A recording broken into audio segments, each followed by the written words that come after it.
অনেক গার্ডিয়ানরা প্রশ্ন করেন, স্যার আমার বাচ্চার এই ওষুধটা কেনা হয়েছে, খুলে ফেলছি, এখন কয়দিন খাওয়াইতে পারবো বা পরে আবার খাওয়ানো যাবে কিনা।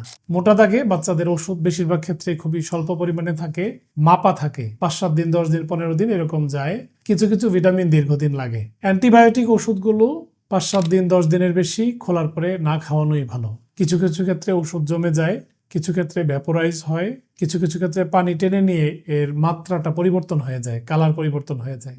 অ্যান্টিবায়োটিক ওষুধ আপনার বাচ্চাকে 5-7-10 দিনের বেশি চিকিৎসকের পরামর্শ ছাড়া খোলার পরে খাওয়াবেন না। দ্বিতীয়ত, নাকের ড্রপ, নাকের স্প্রে, এটা লম্বা সময় ভালো থাকে। মোটা দাগে সলো, নরসল, নজোমিস্ট এগুলো লবণ পানি, খুব সহজে নষ্ট হয় না, আপনি 1-2 মাস দিতে পারেন।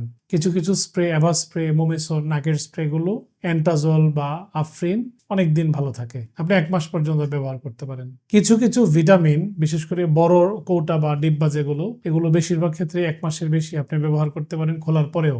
তো 1 মাসের পরে ব্যবহার না করে আপনি প্রয়োজনে নতুন করে কিনে নিতে পারেন।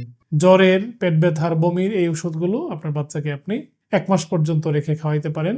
আপনার সন্তানকে ঔষধ দীর্ঘদিন খাওয়ানোর আগে অবশ্যই এই ভিডিওটা জেনে নিন, প্রয়োজনে নোট লিখে রাখুন, প্রয়োজনে সংশ্লিষ্ট চিকিৎসকের পরামর্শ নিন।